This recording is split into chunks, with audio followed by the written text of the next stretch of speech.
Hola, ¿qué tal? Muy buenas tardes. Pues sí, hay vida en Martes, a pesar de que hasta ahora nos estén contraprogramando desde el Parlamento de Cataluña.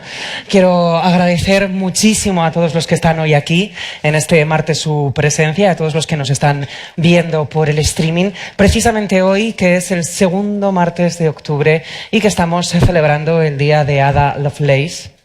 Este es el micrófono que se ha querido hacer presente, pero me lo voy a retirar un poquitito para que no os torture mientras que hablo. Decía que hoy es el día de Ada Lovelace, o lo que es lo mismo, es el día en el que celebramos los logros de las mujeres en la ciencia, en la tecnología, en la ingeniería, en las matemáticas y en la retirada del micrófono, para que no moleste. La verdad es que muchos de los que estáis aquí habréis visto la exposición sobre Ada Lovelace, la encantadora de números. Si no la habéis visto, os invito a que paséis a verla. Y como la verdad es que tenemos muchas cosas de las que hablar en este día, primero os voy a pedir que saquéis los teléfonos móviles, que tuiteéis, ya sabéis, con el hashtag Vida en Martes, y que reflexionéis sobre qué es este pequeño aparatito que solemos llevar en el bolsillo. Porque este pequeño aparatito es un ordenador y da la casualidad de que quizás si Ada Lovelace no hubiera sido una mujer, allá a mediados del siglo XIX, este pequeño aparatito y los ordenadores hubieran llegado antes a nuestra vida por la fascinación que esta mujer sentía por el telar de Jacquard. Pero como mejor que yo lo van a explicar nuestras invitadas, voy a pedir a Reyes Esparcia, que es la comisaria de la exposición de Ada Lovelace, que venga aquí con nosotros. Un aplauso, por favor.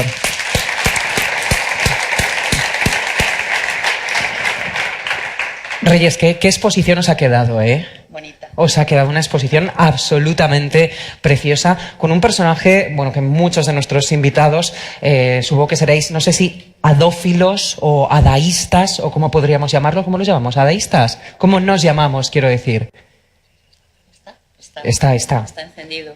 No sé. ¿Se oye o no se oye? ¿Se oye? Perfecto. ¿Así? Sí. ¿Así? ¿O puedo hablar sin micro? O tenemos otro micro. Es un despliegue el que tenemos aquí. Lo bueno que tiene estar aquí en el espacio, que todo se soluciona. Claro. ¿Adaístas nos llamamos, por ejemplo? Adaístas, sí, puede estar. Adaófilos. Eso suena peor. Eso suena peor. Adaístas, nos vamos a llamar adaístas. Adaístas porque además, claro, Ada Lovelace, lo comentábamos hace un momento, es un personaje que si uno lo cuela en una novela te dice el editor, ¿dónde vas con ese personaje? Que no hay quien se lo crea. Sí. No inventes. No inventes que una hija de Lord Byron. Es la historia de Ada Lovelace o Ada Lovelace, es fascinante. Nosotros cuando empezamos a pensar en hacer esta exposición, quien no haya visto la exposición está aquí mismo, al otro lado de la pared. Ahora no, luego o mañana. Aquí mismo, es un espacio pequeñito y la duda era cómo condensamos todo esto en este espacio, porque verdaderamente da para una película, es cierto. Pero oye, qué difícil no solo condensar, sino encontrar, creo que ha costado muchísimo encontrar objetos de la época de Ada Lovelace. Más que nos ha costado muchísimo, lo que nos costaba era encontrar objetos de ella, de Ada. ¿Qué pasa? Se nos ocurrió la idea de, bueno, contemos qué objetos podía tener una persona de esta posición social en esta época. Y realmente no nos ha costado porque la colaboración de los museos que nos han prestado las piezas ha sido espectacular. Hemos contado con la colaboración del Museo del Romanticismo, el Museo de la Farmacia Hispana, el Museo del Colegio de Medicina, el Museo de la Ciencia y la Técnica de Cataluña, el Nixdorf Museum.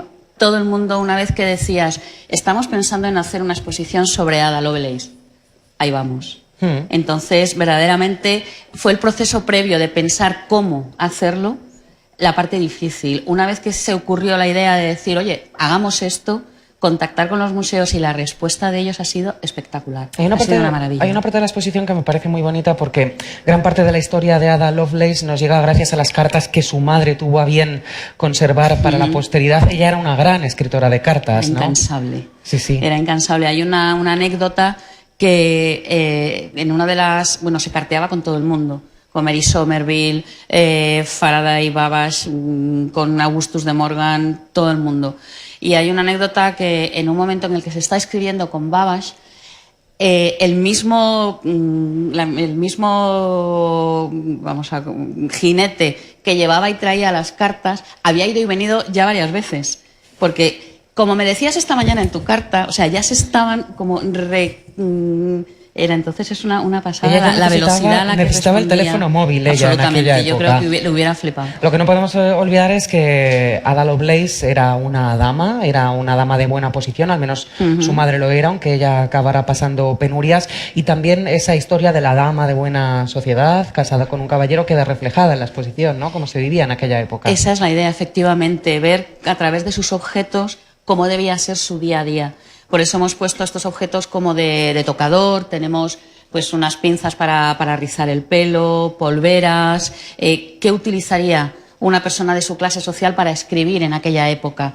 Tenemos pues escribanías, tenemos una escribanía de viaje preciosa, pensando en estos viajes que ella hacía de Londres a su condado, de Lovelace, donde va por tema de matrimonio, los lápices, que son una preciosidad. Entonces sí, la idea era reflejar ese mundo, pero es muy curioso que si veis los objetos, veis los abanicos, las polveras, es todo delicado, es todo maravilloso, y sin embargo hay una nota en uno de los periódicos de la época en la que dicen que es muy triste que la hija del noble bardo, que es Lord Byron, que sabéis que era su padre, dicen que es una mujer muy vasta. O sea, yo creo que es que estaba centrada en otras cosas. A pesar de que estos objetos la rodearan, ella estaba muy centrada en su mundo matemático y en sus investigaciones y en sus números. Claro, porque su madre desde pequeña, queriendo domar esa imaginación absolutamente indomable de la que ella llega a hablar en alguna de las cartas, decide, vamos a ponerle a la niña en matemáticas para que no salga padre y no nos salga veleidosa como Vamos Lord a Byron. apartarle, Y tenía ese efectivamente. talento, además. Efectivamente, vamos a apartarle de esa influencia, de esa herencia que puede tener de este padre, del que yo la quiero apartar. De hecho, hay una frase de Lord Byron en el que dice de ella, de Ada, espero que no salga poética como yo. Y obviamente fracasó. Sí, porque salió poética en los números, poética, claro. Efectivamente. También escribía poesía. Sí, Ada sí, Lovelace también es cierto. escribía poesía. Además de todos estos objetos que tienen que ver con su vida personal, por favor, háblame de la máquina analítica. La máquina analítica que Háblame de este hemos artefacto. reproducido. Pues la verdad es que teníamos muchas ganas de exponer una parte de este invento de Babbage con el que ella colabora. Y bueno, hablamos con el Science Museum pidiendo, obviamente no la máquina analítica, que es gigantesca, pero sí un fragmento de la máquina de las diferencias, que es el modelo previo, por decirlo de alguna manera, que tienen pues unos fragmentos que dejó Babbage. No los prestan porque están expuestos de manera permanente en el Science, forman parte ya de una exposición muy grande dedicada a la figura de Ada, de la máquina analítica, etcétera, y de Babbage, con lo cual nos quedábamos cojos. Entonces lo que se nos ocurrió es decir, pues la reproducimos, hagamos una reproducción a tamaño para que nos quepa en nuestra vitrina y la gente pueda visualizar de lo que estamos hablando. Porque estamos hablando de un ordenador del siglo XVIII, del siglo XIX, hecho a base de engranajes, de piezas de metal y de vástagos que se mueven entre sí y giran.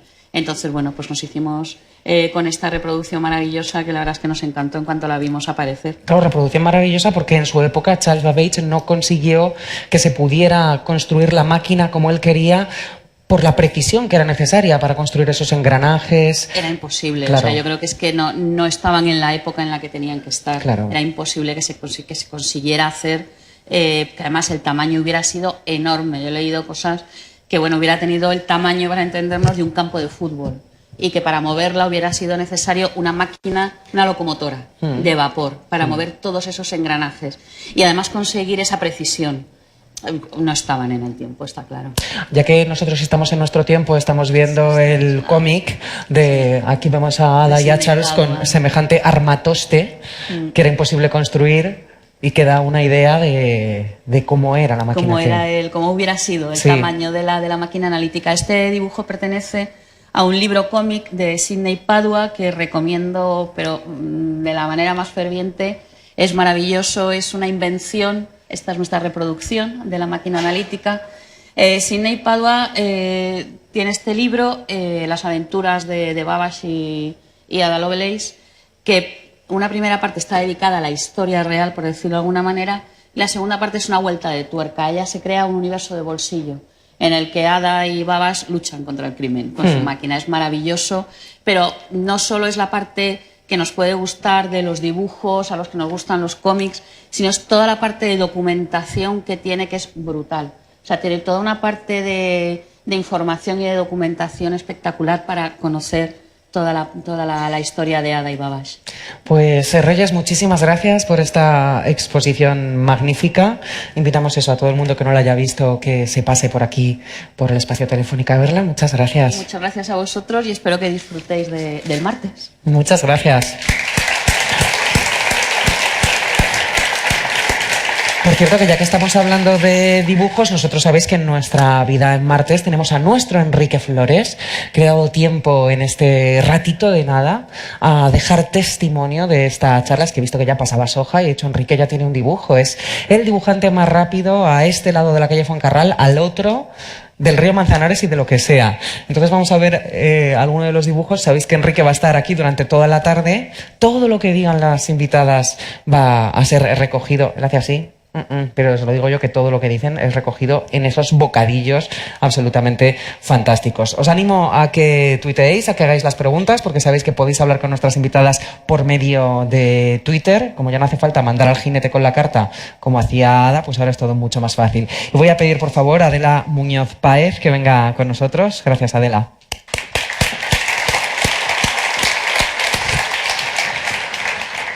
Adela Muñoz Páez, hace 20 años te preguntaste qué pasaba con las mujeres científicas. Y de aquella pregunta ha surgido, entre otras muchas cosas, un libro que acabas de publicar, recientemente, Sabias, en el que recoges algunas de las figuras de estas mujeres científicas, ¿no? Pues sí, empecé hace algún tiempo más, hace como 25 años. Y la verdad es que me extrañaba porque yo tenía bastantes compañeras, tenía algunas profesoras y luego pues estudiando todo eran hombres. Entonces empecé a plantearme por qué si no había verdaderamente mujeres científicas. Y bueno, pues por hobby empecé a ir buscando mujeres, inicialmente pues en los viajes que hacía, los congresos, en las librerías, en la biblioteca. Y sí había mujeres, lo que pasa es que a España habían llegado menos y tampoco estaban en los libros oficiales de historia de la ciencia. Y entonces, bueno, pues este hobby ha ido creciendo, empecé a dar charlas, publiqué un primer artículo en el año 94 y bueno, lo último ha sido el libro de Sabias.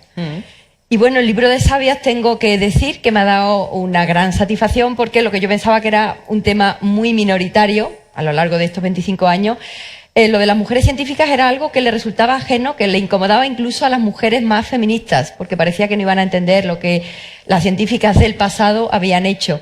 Pero sorprendentemente ha salido en febrero de este año y ya me han invitado, pues, no sé, más de 60 sitios entre periódicos, emisoras de radio, televisiones, ayuntamientos, bueno, foros especializados en ciencia o con un interés particular por las mujeres, pero otros foros de ámbito completamente general, con lo cual, bueno, parece que hay una moda por las mujeres científicas, lo cual yo entiendo perfectamente porque eran unas mujeres fascinantes. Tenemos el caso particular de Eida o Ada.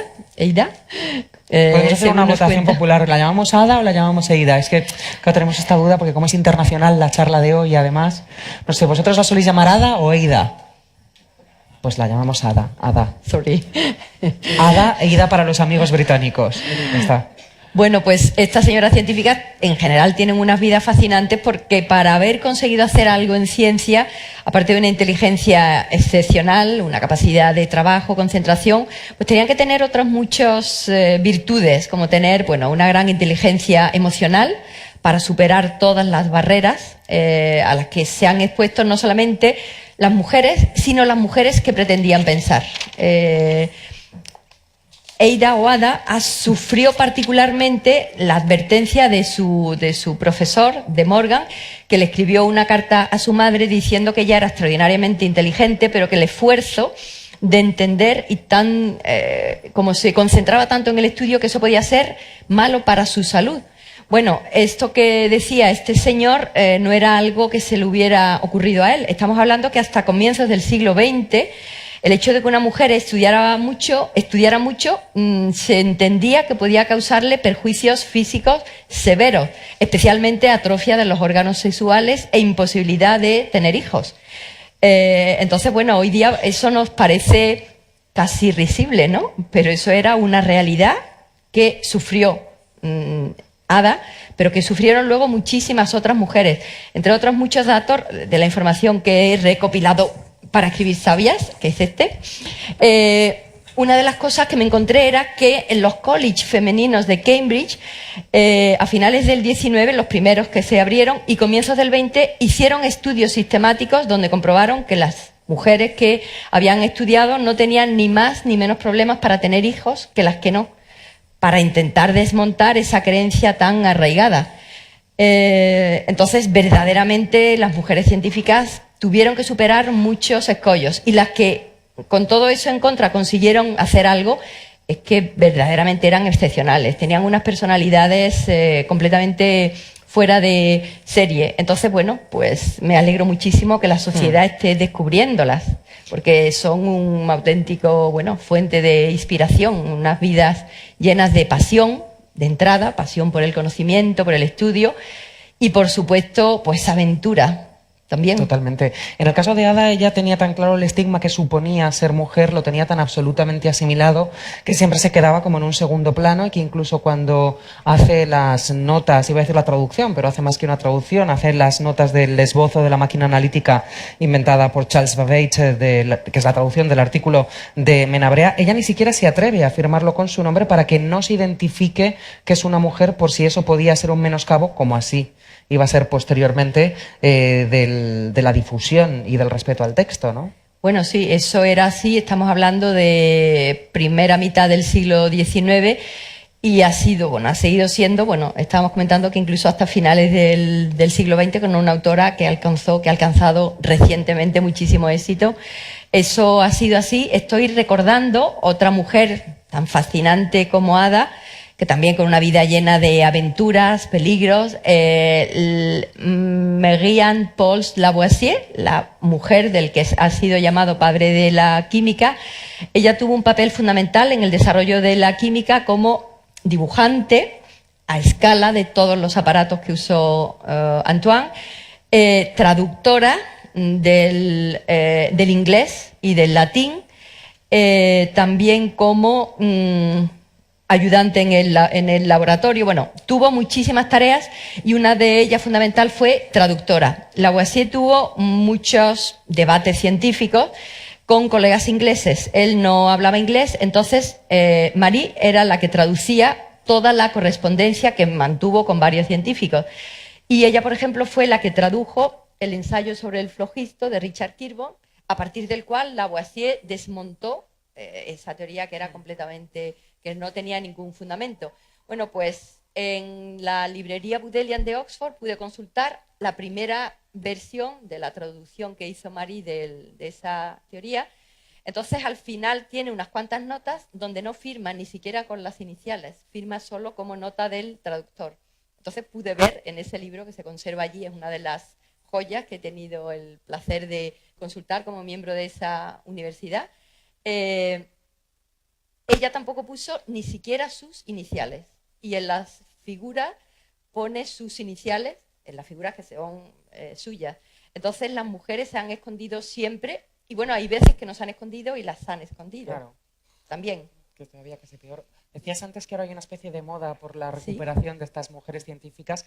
Cuando has ido en charlas, en presentaciones, con tus libros, a tantos sitios que has ido, te encuentras muchas jóvenes, chavalas, niñas, que te preguntan, que te dicen, quiero estudiar ciencia, o he encontrado aquí un ejemplo para hacer algo. En algunos ambientes sí, de hecho ya hay una selección. Las chicas que van a las charlas donde se va a hablar sobre mujeres científicas ya tienen un interés por esas mujeres.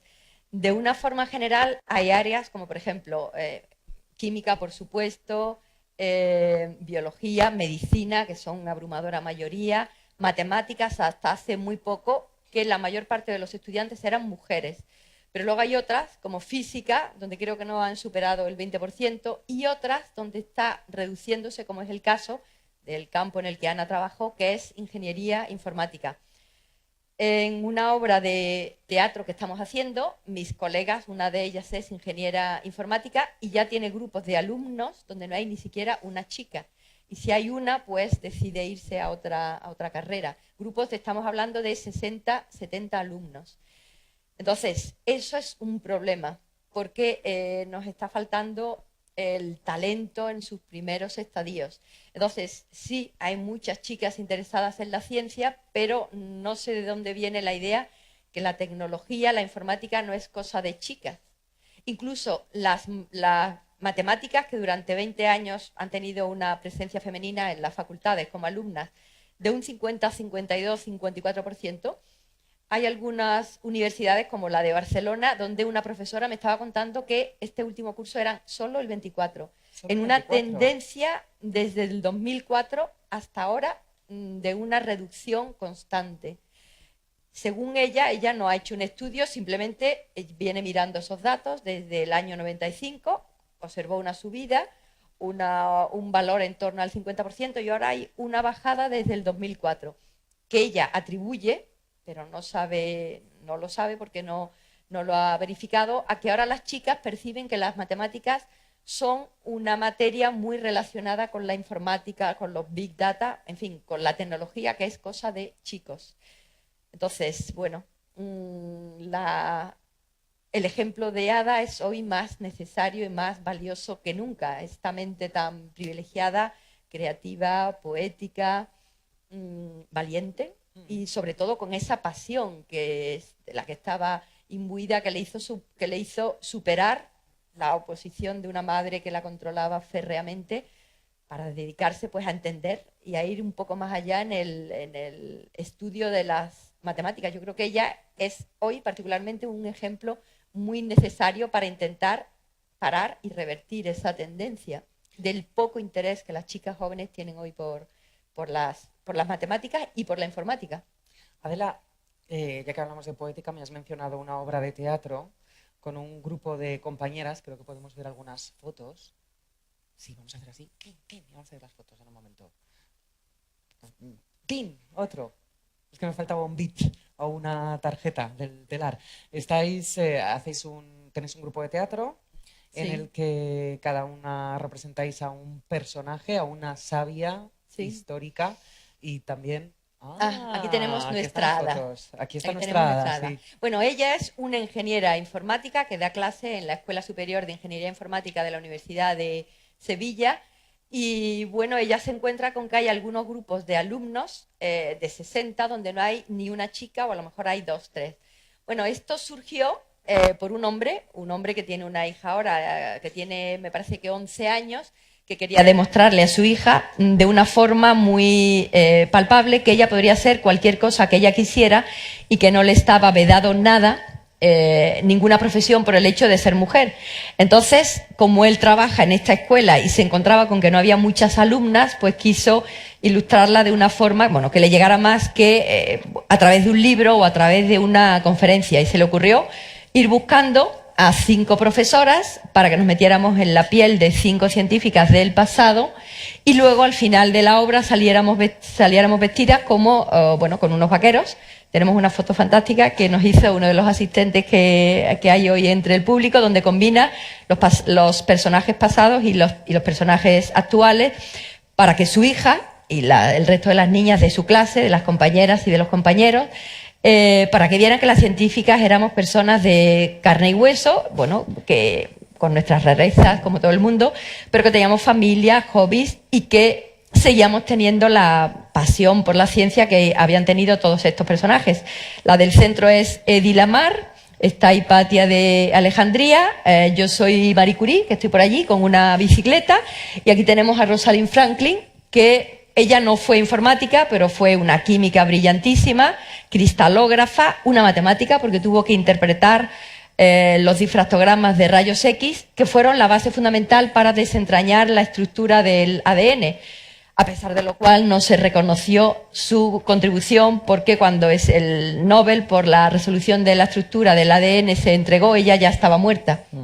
Ella murió un poquito mayor que Ada, con 38 años, y posiblemente a esa muerte no fueron ajenas las larguísimas exposiciones a las fuentes de rayos X para registrar todas las fotos de los cristales de ADN. Entonces, bueno, hacemos ese teatro que empezó, bueno, por lo que Paco, el ideólogo, el director, el productor, el factotum en esta obra, quería mostrarle a su hija. Llenamos el salón de actos de la escuela donde trabajan ellos con 400 alumnos a las 10 de la mañana con los alumnos más jóvenes de 8 a 10 años, a las 12 con los de 11 a 14.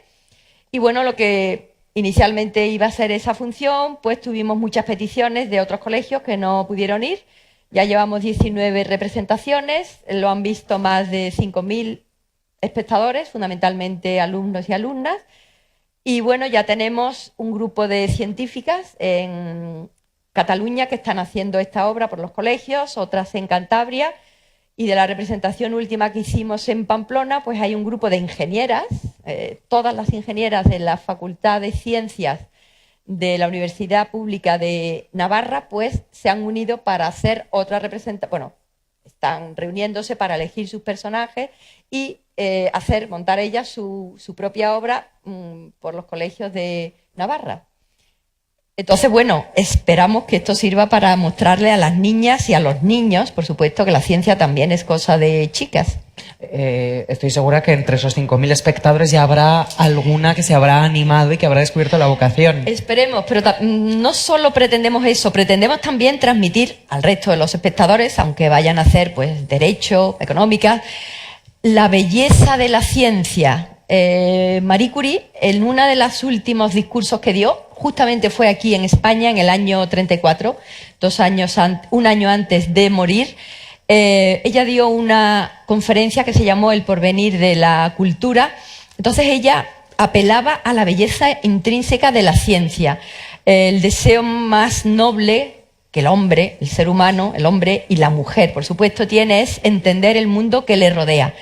En algunos casos, del entendimiento de ese mundo se deducen aplicaciones, en muchísimos casos. Nuestro mundo está en constante cambio como consecuencia de las aplicaciones de los nuevos descubrimientos.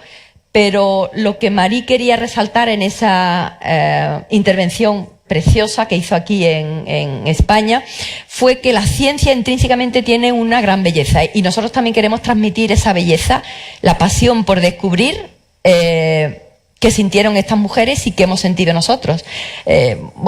Intentamos hacerlo en una hora y de una forma amena para que los niños no se nos duerman ni se nos aburra. Y normalmente al final pues siempre hay decenas de manos que quieren saber más detalles de la vida, que quieren saber si vamos a ganar nosotras un Nobel. Bueno, eso no es tan fácil. Que nos dicen pues que quieren estudiar o matemáticas o ingeniería o que cómo murieron, no sé, curiosidades. Entonces, por lo menos transmitirles la curiosidad por la ciencia, la importancia y la belleza. En un momento vamos a hablar de la belleza de la ciencia, pero vamos a ver cómo va la belleza de los dibujos de Enrique Flores, que sabes que antes os he avisado de que todo lo que se ha dicho en esta sala será registrado por Enrique Flores. Pues mira, aquí estamos hablando y ya tenemos ahí los bocadillos en los que explicas el teatro. Atención que este viene cargado de información, ¿eh? Bueno, pues Enrique Flores que nos está haciendo el retrato robot de lo que estamos comentando hoy aquí. Para hablar de la belleza de las matemáticas, de la ciencia y de la belleza del trabajo de Ada Lovelace, bueno, ahora voy a decir Ada Lovelace porque voy a llamar a este escenario a Zoe Philpott. Por favor, Zoe.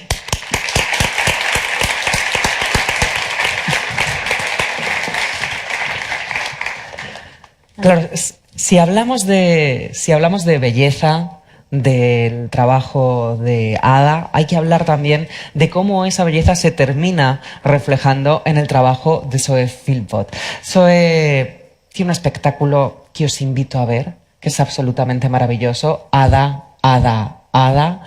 Diría que es un espectáculo luminoso en el que interactúas con el público y en el que quieres destacar y quieres contar a la gente lo importante que es la figura de Ada y también animar al estudio de la ciencia entre las mujeres, ¿no? Y entre los jóvenes. Yes. ¿Sí? Sí, quiero decir que es muy raro escuchar una voz de un hombre mientras te veo a ti. Pues sí, es verdad. Yes. Pues sí. Entonces,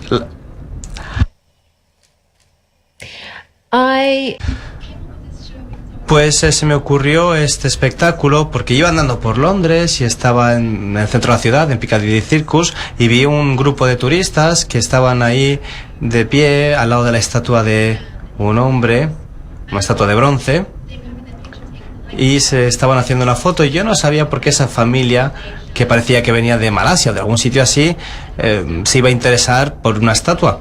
Y yo pensaba, yo soy de Londres y no tengo nada que ver con esta historia, con esta estatua tampoco. Así que es un tío que está muerto, que seguramente se cargó un montón de gente hace 200 años. ¿Qué tengo yo que ver con eso? Entonces empecé a preguntarme, ¿y las mujeres? ¿Dónde están las estatuas de las mujeres que han hecho cosas en la historia? Y me di cuenta de que no había ninguna, no estaban en ningún lado. Y yo retaría a cualquiera de aquí que piense en 5 personas, 5 mujeres, 5 mejores mujeres con estatuas.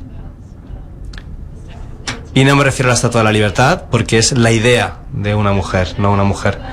Y entonces pensé, bueno, pues quiero actualizar la historia con estas mujeres que faltan. Quiero animar a más mujeres a que sean brillantes, a que alcancen ese potencial. Y yo soy una mujer en el mundo tecnológico, el teatro y la tecnología. Y pensé, bueno, pues yo lo que hago para ganarme la vida no es hacer estatuas, sino contar historias. Cuento historias a través de la tecnología. Así que pensé, bueno, voy a contar la historia de Eida, que era una mujer muy original en la tecnología, y lo voy a compartir con toda la gente que pueda. Y así es como creamos Ada. Eira. De Ada, Eira. Aquí.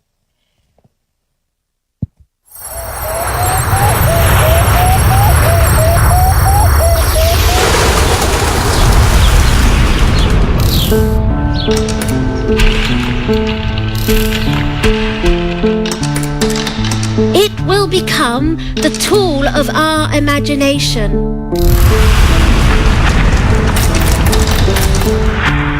Será la herramienta de nuestra imaginación, porque le pedimos que adivine cosas y de ahí sale la magia. A mí me sorprenden un montón todos esos detallitos que tiene.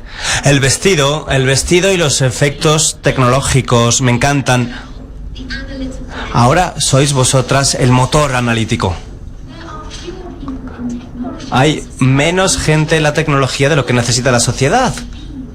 Y Ada Lovelace puede ser una inspiración y un modelo. Inspiración. Ha sido extraordinario. Es un gran modelo para todos, para todas. Una historia estupenda y una actuación, la luz, la música, que sale de las profundidades del corazón.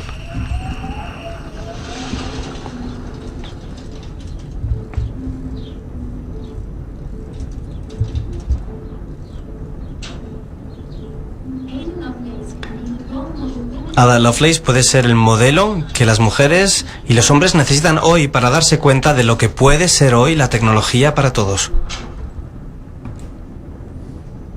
El público del espectáculo de Zoe se emociona con lo que está viendo, pero es que Ada Lovelace en cierto sentido conseguía emocionar con su visión de la ciencia. Es importante lo que hemos hablado antes, su poética y su sentido poético de los conceptos científicos, ¿no? Tú tratas también de transmitir esto en tu espectáculo. Yes, we do. Sí, claro. Y la fuerza de Ada se puede ver de una manera en la que ella puede combinar la creatividad y la ciencia, el método, el pensamiento metódico, la matemática, la imaginación, todo ello junto. Y eso es nuestro punto fuerte y a ella se le da muy bien. Y eso es precisamente lo que ha creado todas las innovaciones. Y por eso juntar el arte para contar su historia de una manera en la que compartamos la imaginación y la tecnología, eso te hace pensar y hace que te cuestiones cosas.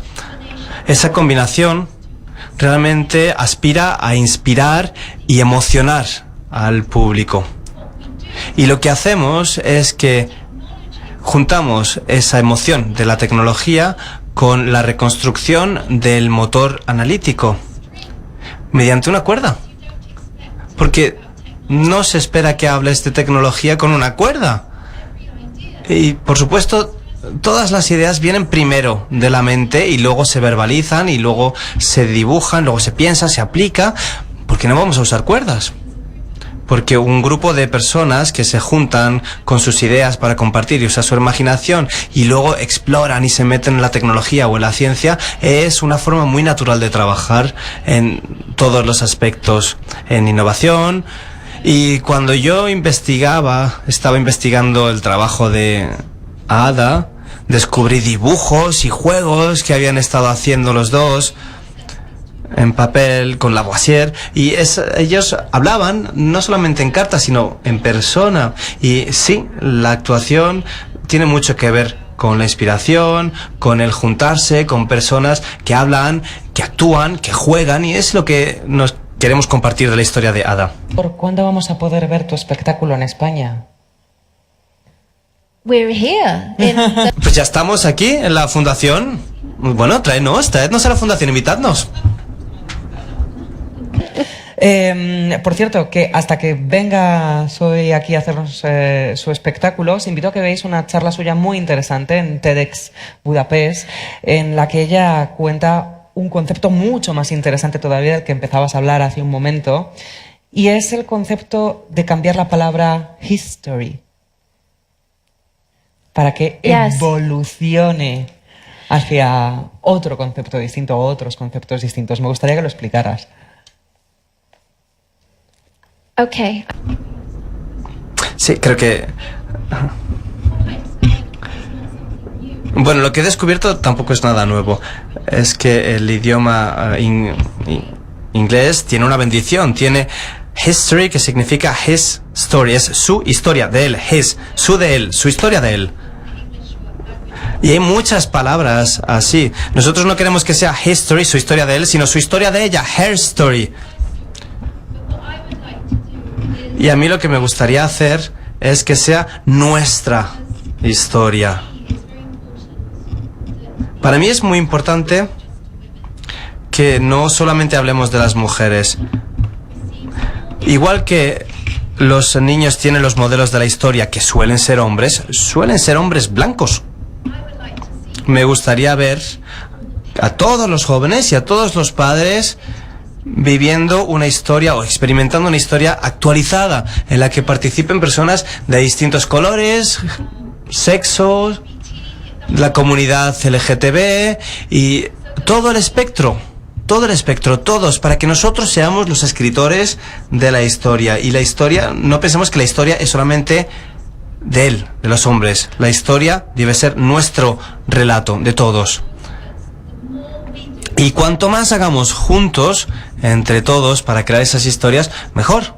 Y por eso, Sabia, tienes el libro tan importante y todos esos libros que hay por ahí que comparten distintas historias de todos y todas, pero juntos y juntas.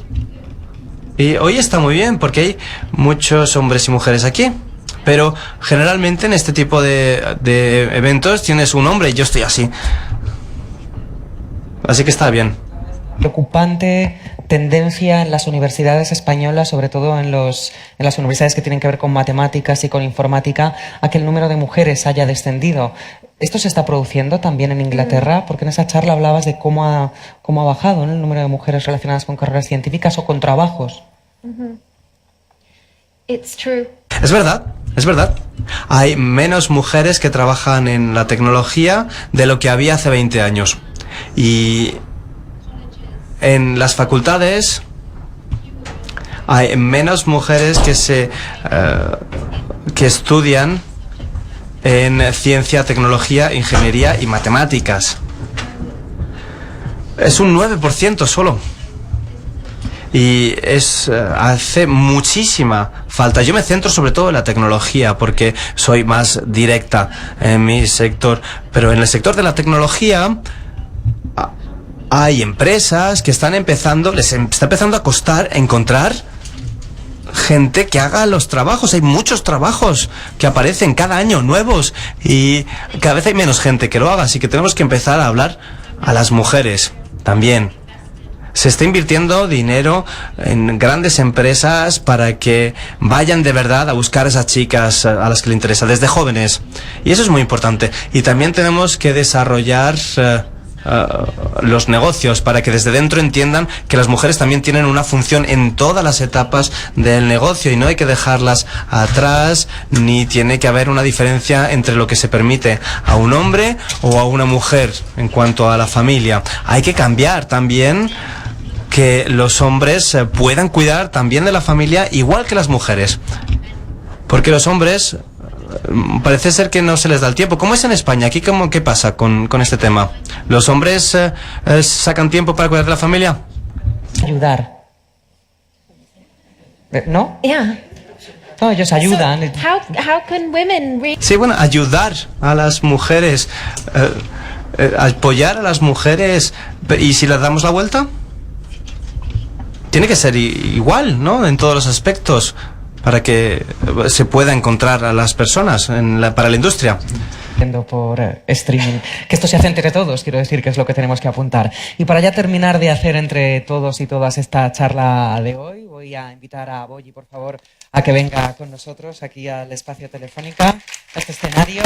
Estáis todos tuiteando como locos, ¿verdad? Y mandando vuestras preguntas por Twitter. Bueno, Boyi es periodista, viene de Barcelona, por cierto. Cuidado, no te eches más para atrás, que esto sí, si no nos vemos la cara, pero tiene mucho peligro este precipicio. Iba a deciros que ella es youtuber, pero empezó siendo youtuber y ahora es creadora audiovisual. Sí, bueno. Y ella es adista, ¿no? Totalmente, yo soy fans. Yo Ella vengo es en calidad de fans. Ella viene en calidad de fan, pero en calidad de fan desde la tierna adolescencia. Esta mujer que antes ha tenido el valor de deciros, no os creáis, pero cuando yo era adolescente no existía internet. Y le hemos dicho, ¿qué nos estás contando, muchacha? Cuéntanos cómo sin internet, cuando eras adolescente, llegaste a esta fascinación por Ada Lovelace. La historia es preciosa y muy curiosa, y es que yo conocía la figura de Ada por una profesora de matemáticas que vino, se presentó y dijo, mi nombre es Ada, y ahora tenéis que averiguar por qué me llamo así. Y ese fue el primer problema de matemáticas que nos puso. Claro, cuando me refería a que en mi época no había internet, me refería a que yo he conocido el límite de la información. Yo he llegado a tener, ver el precipicio, ver cuando no había más. Yo recurría a la Encarta para intentar averiguar quién era Ada Lovelace, y no di con la respuesta, pero una compañera sí, y a raíz de eso, Ada fue mi primer contacto, no solamente con la programación, la informática, sino con la mujer, y la mujer invisibilizada por la historia, así que fue algo precioso que bueno, allí donde está mi profesora se lo agradezco muchísimo. Mira, se lo podemos agradecer desde aquí, que a lo mejor te está viendo por streaming, porque llamándose Ada y viendo que hoy había aquí en Fundación Telefónica un acto sobre esto, a lo mejor nos está siguiendo. Por cierto, me suspendiste el primer trimestre y nunca te lo perdonaré. No, pero lo hizo para reforzarme, en una mujer potente, igual que Ada había pasado sus penalidades durante la juventud. Acabé con sobresaliente, así que gracias por eso también. Bueno, pues gracias a la profesora Ada por eso. De la figura de Ada te sorprendieron muchas cosas, te sorprendió por supuesto su inteligencia, te sorprendieron sus logros, pero también su coraje y su tesón, ¿no? Y eso, ¿cómo puede servir de ejemplo? Es asombrosa la figura de Ada en muchos aspectos, y a nivel sociológico es muy interesante porque Ada se hacía las mismas preguntas que nos hacemos a día de hoy muchas mujeres. Y, por ejemplo, una de las cosas que más me gustaba era que se preguntaba, se cuestionaba si era buena madre. Ada era madre de 3 hijos, y la pregunta que tenía era, ¿seré buena madre? Al tener tantas ambiciones, estaré restándole poder a mi responsabilidad como madre. Recordemos que estamos en el siglo XIX, y esto, bueno, si a día de hoy ya ser madre es complicado, pues imagínate en esa época.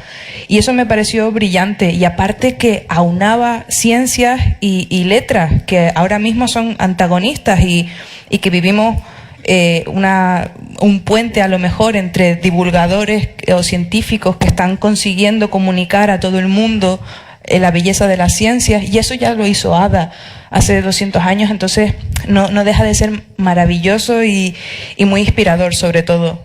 Ada tenía una inteligencia privilegiada, además ella sabía que tenía una inteligencia por encima de la media y además una inteligencia que era especial por esta mezcla de lo artístico y lo metafórico. Pero Ada era sobre todo una visionaria, ¿no? Que vio cómo la ciencia de las operaciones, como se llamaba en aquella época, podía ser separada de las matemáticas, es decir, que estaba inventando la informática ya desde un principio, ¿no? Con lo que ella quería y lo que se dio cuenta que se podía hacer con aquella máquina analítica. Yo creo que ella vio lo que se podía hacer con la máquina mucho más allá de lo que podía ver el mismo Charles Babbage.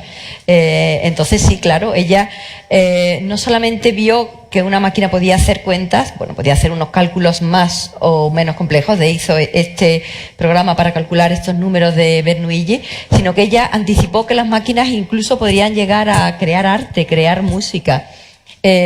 Bueno, estamos hablando de una época donde lo que ella estaba viendo era pues ese conjunto de ruedas y de engranajes, y entonces dedujo que la evolución de eso podría llegar a lo que ha llegado. Entonces verdaderamente era una visionaria. Por supuesto, yo creo que eso es arte también, ¿no? Una crear de la nada, de donde no hay.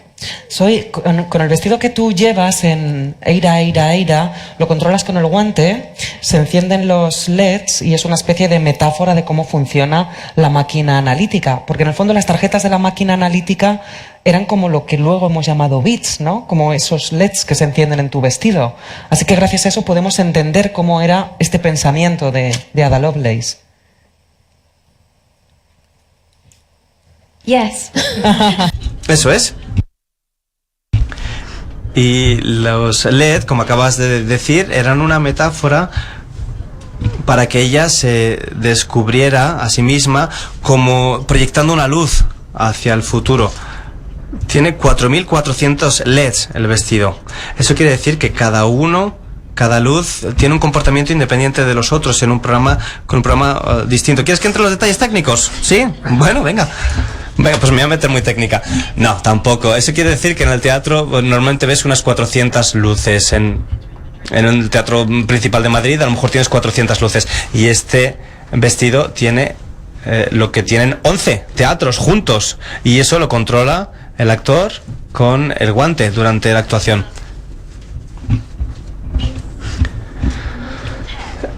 Es mucha tecnología para un vestido. Parece que es algo increíble. Lo que queríamos era crear algo como lo que estaba creando Ada, que nunca se había hecho antes. Queríamos experimentar cosas nuevas y crear algo que a ella le pareciera bien. Aparte de la performance, hacemos un espectáculo de muéstranos y cuenta lo que llevas. Y así nos explicas la fragilidad del vestido. Pero eso es...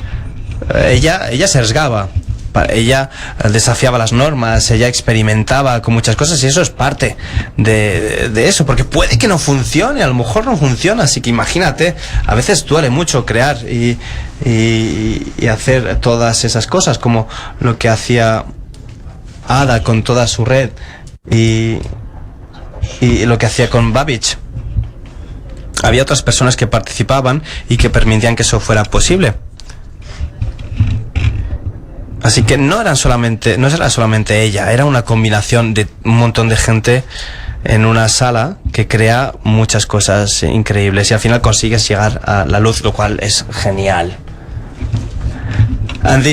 Se puede crear en una metáfora del vestido que utilizas hoy. Boyi, como la persona más joven que está con nosotros aquí en este escenario, aunque tú te empeñes en fardar de que no existía internet cuando estudiabas matemáticas, no, cuando tú hablas de la figura de Ada o de estas figuras, de estas mujeres que, como decías, supusieron un cambio para su época y que retaron a su época, aunque fuera un cambio pequeñito, porque no se las terminó de reconocer, cuando hablas de ellas con chicas más jóvenes, ¿qué te dicen? ¿Qué sienten? ¿Qué les parece? Primero hay una respuesta muy lógica, que es porque, bueno, yo creo que estamos infectadas por el virus del patriarcado, y es que dicen, bueno, si no han sido reconocidas es porque no eran tan buenas. Y eso también me lo llegué a creer yo, entonces me veo muy reflejada en eso. Y a medida que te vas dando cuenta, les enseñas conceptos como los techos de cristal, como es imposible avanzar en según qué terrenos, según qué sectores, Y lo más triste de todo es que nos hemos dado cuenta de algo bueno, hay que cambiarlo, y es que la historia la escriben los vencedores, y los vencedores suelen ser hombres, así que nos vemos invisibilizadas en muchos aspectos, en arte, en ciencia, en política incluso, y en la figura de Ada me parece que si existiera a día de hoy, sería una verdadera revolucionaria, con Twitter, con Facebook, con Instagram, sería una persona que no se callaría, y sobre todo que conseguiría llegar a las más jóvenes, porque ella entendía, por esa sensibilidad, entendía muchísimo la comunicación, que al final es lo que hizo Ada, que fue comunicarse con una máquina, entender más allá de los mecanismos y todo esto. Entonces, cuando me encuentro con estas adolescentes y estos adolescentes, que también la respuesta ha sido muy positiva por mi parte, porque incluso me han dado réplicas y me han dicho, ay, pero no te olvides de esta otra científica, no te olvides de esta otra. Así que las cosas están cambiando, yo soy muy optimista, veo un cambio, veo una mejora. Por supuesto, siempre hay que seguir luchando y al pie del cañón. Esto no es para que nos relajemos, es para que nos pongamos manos a la obra. Pero me parece fascinante porque pasan por los periodos lógicos de no me creo que no sea conocida porque fuera brillante, no es conocida porque no era tan brillante. Y a medida que va pasando te das cuenta de que ellos mismos redescubren y sobre todo reescriben la historia, que es lo que nos toca hacer ahora mismo. Pues ya que ha mencionado hoy a los adolescentes y a los jóvenes, voy a presentaros a nuestros martianos, que como sabéis son los únicos que tienen hoy el privilegio de poder preguntar aquí, que tienen allí ya su... ¿Quién tiene el micrófono?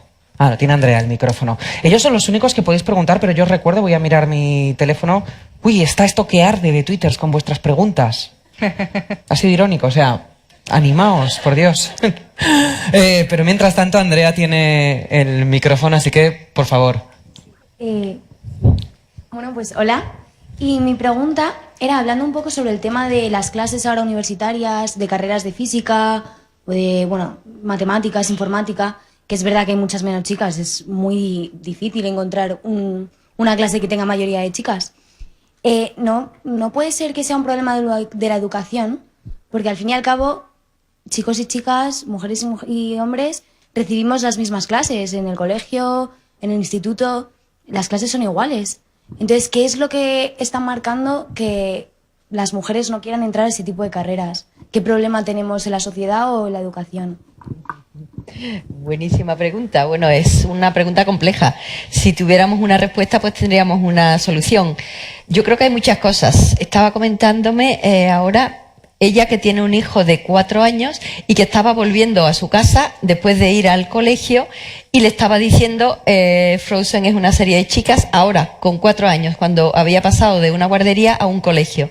Ya estamos teniendo que la sociedad, el núcleo social donde se mueve ese niño de 4 años, le está diciendo que hay cosas de chicos, películas de chicos y películas de chicas. Eso con 4 años. Y yo creo que la época más difícil está en torno a los 12, 13. Entonces, desde los 4, 5 hasta los 10, 12, no es la educación que dan los profesores en las aulas, los padres y madres en las casas, sino todo el entorno. Y el entorno, no sé por qué se está volviendo pues más machista en los últimos años. Yo tengo un hijo de 32 y una hija de 22, y los pasillos azules y rosa no existían. O sea, había libros para niños en función de sus edades, no de su sexo. Y luego había juguetes, bueno, sí, muñecas para niñas y tal para niños. Pero bueno, podías comprar unos u otros. Pero eso, yo creo que hay una regresión. Y los niños que son, bueno, perciben, las niñas que perciben toda esa sesgo, pues son permeables, lo perciben, lo asimilan y se lo creen. Nuestra responsabilidad es convencerlas de que todos esos mensajes que les están llegando son falsos, que ellas son, bueno, que sois tan buenas o tan malas como los chicos para informática, para matemáticas, como lo sois pues para medicina, donde hay abrumadora mayoría de chicas. Bueno, yo he estado leyendo lo que se escribía hace no tanto, quizás 60, 70 años, que una mujer nunca podía tener la sangre fría, la inteligencia en la cabeza para ser médico. Quizás no tanto, quizás como 40 años. Y ahora, en medicina, el 70%, 70-75% de las alumnas son mujeres, y cirugía, que era el campo más masculinizado, ya está empezando a haber casi tantas mujeres como hombres también. Entonces,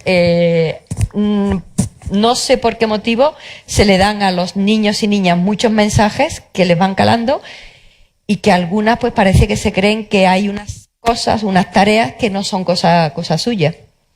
Soy, ¿en el Reino Unido pesa tanto el estereotipo en los niños y en los adolescentes, en la educación, como preguntaba Andrea? I'm not sure how it is.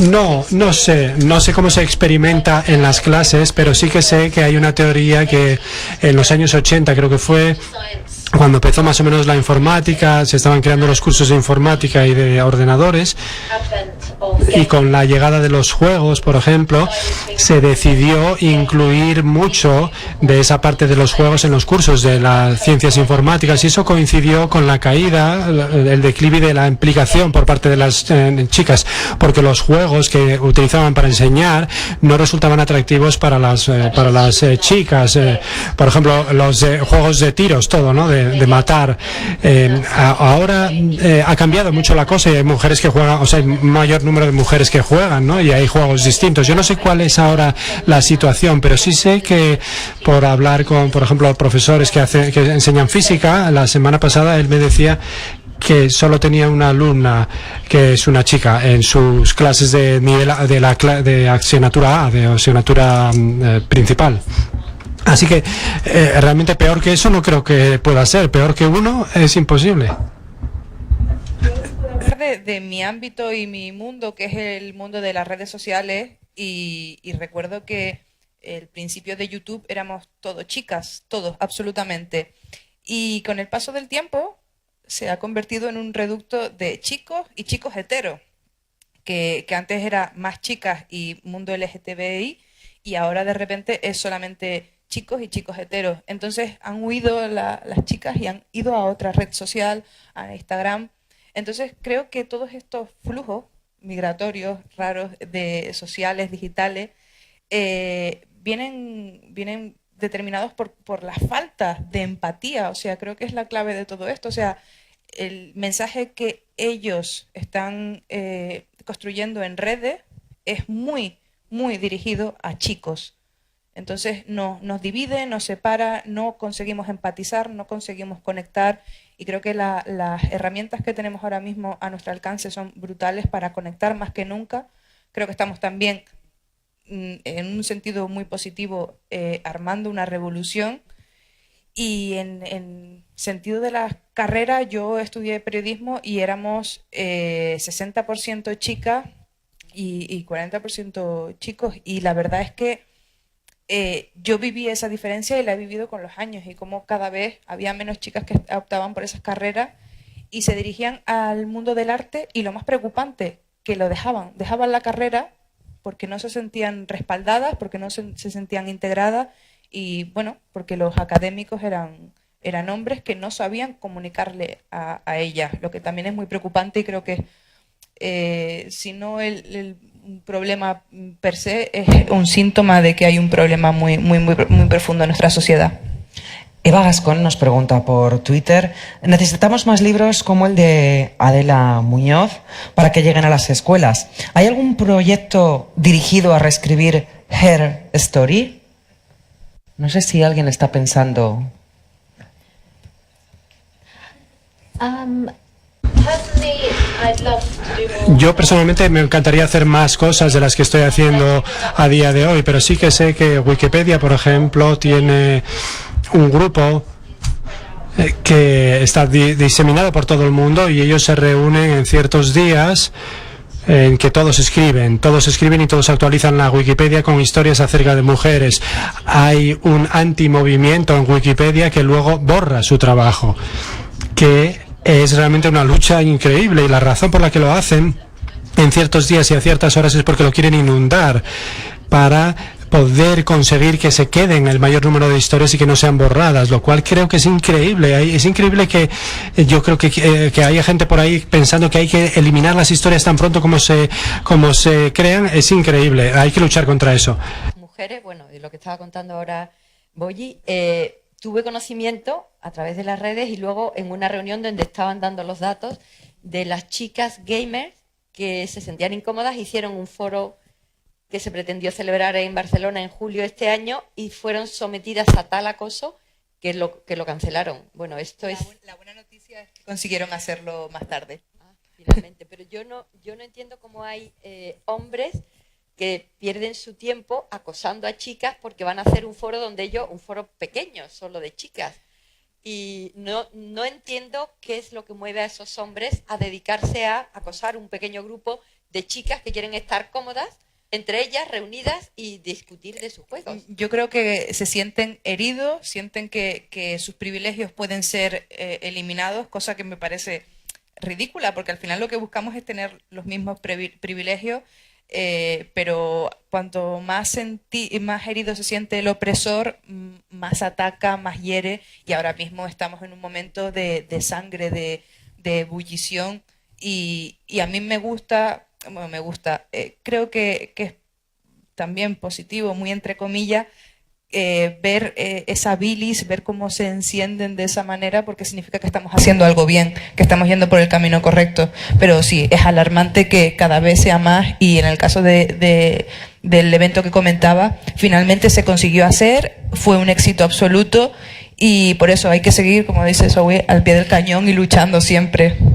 Cuando estuvieron explicando en una reunión de mujeres investigadoras y tecnólogas que hay muchas mujeres hoy que están controlando, en puestos directivos de empresas tecnológicas, contaron el dato que en Estados Unidos hubo algo así, pero que llegó a haber amenazas de muerte a las mujeres organizadoras.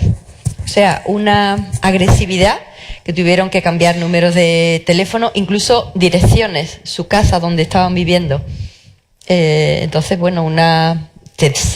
deben sentirse muy, muy amenazados cuando actúan así. Mucho. Yo creo que ahora mismo están aterrados, y el mensaje que creo que debemos mandar a las mujeres es: hay que seguir luchando, y al de los hombres es: hay que seguir escuchando. Y yo creo que con eso nos evitaremos muchos conflictos, pero aún así hay que estar preparadas para lo que nos venga, y en el caso de las mujeres científicas, sobre todo, seguir alentando y seguir invitando a que son espacios seguros, que es lo que ellas exigen. Es que no sienten que sean espacios seguros, sienten que son, en el caso de las chicas gamer, no poder ir a un evento sin que un chico te diga: no sabes jugar, eso no lo estás haciendo bien, cuando si fuera un chico no habría esas descalificaciones. Así que por eso lo de exigir espacios seguros, y sobre todo aquellos chicos que sientan que quieren incluir y que quieren esa igualdad, que también inviten y utilicen sus privilegios para dar altavoz y a proporcionar espacios seguros, que es lo que nos va a proporcionar un mejor futuro. In our story. Vamos a ver quién tiene el micrófono de nuestros martianos. Fernando. Yo, que estaba un poco sorprendido, impresionado con las historias que estabais contando ahora mismo. Pero yo me gustaría abrir la pregunta del y si la publicación de Ada y Babbage en 1843 hubiese tenido éxito, porque en la TED Talk de Zoe había yo oído hablar que lo impresionante es que no había tenido ningún tipo de importancia, y me gustaría saber si eso tal vez hubiese cambiado el concepto de que la ciencia es una cosa de chicos. El erróneo concepto, obviamente, que tenemos. Me gustaría. ¿Quién quiere contestar a esta difícil pregunta? ¿Soy? Thank you. Muchas gracias. Yo creo que hubiera cambiado un montón de cosas. Yo creo que el libro de Sidney Paddock, el ilustrador, es muy bueno porque imagina un mundo donde sí que crean esa máquina. Habríamos tenido 100 años antes un ordenador mecánico antes que el que se construyó en el Reino Unido, o habríamos tenido calculadoras que serían muchísimo más complejas mucho antes de las calculadoras que se crearon a finales del siglo XIX. Es decir, el impacto es distinto de lo que tenemos ahora mismo, porque evidentemente el chip de silicio fue una revolución enorme en lo que respecta a lo que podían hacer los ordenadores, los convirtieron en dispositivos personales. Pero si no tuviéramos el silicio, por ejemplo, habríamos tenido, no obstante, innovaciones increíbles que yo no tengo ni idea cuáles podrían ser, pero en lo que respecta respecta a la idea de que pudieran ser más iguales, yo creo que también era una sociedad patriarcal. Entonces, tenemos Rosalind Franklin y otras mujeres, Elisa Maitland en los años 40 y en los años 50 y más allá, y también tenemos mujeres que están todavía trabajando hoy, que no buscan eso. Hay una cultura, no buscan ese elogio, ¿no? Y esos galardones, pero realmente se espera que los hombres, por ejemplo, se pongan en pie y reclamen lo que creen que tienen derecho, y sin embargo las mujeres no tienen esa educación para decir ponte en pie y lucha por ello. Los jóvenes siguen recibiendo este mensaje y las mujeres no lo recibimos tanto. Yo creo que ese es gran parte lo que es digamos la cima y la cúspide de lo que es ser un hombre. Es eso, es ponerte en pie y reclamar lo tuyo. Y sin embargo las mujeres te dicen, no, tú continúa, pero no te molestes en decirle nada a nadie.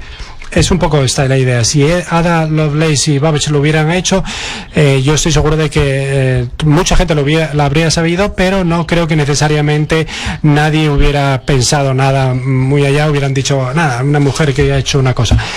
Yo creo que hay una cita que le atribuyen a ella que dice, yo me gustaría ser grande, que sepan que soy grande. Podría querer decir varias cosas, pero yo lo tomaría como una típica perspectiva femenina. Me gustaría hacer un buen trabajo, no necesito que la gente lo sepa.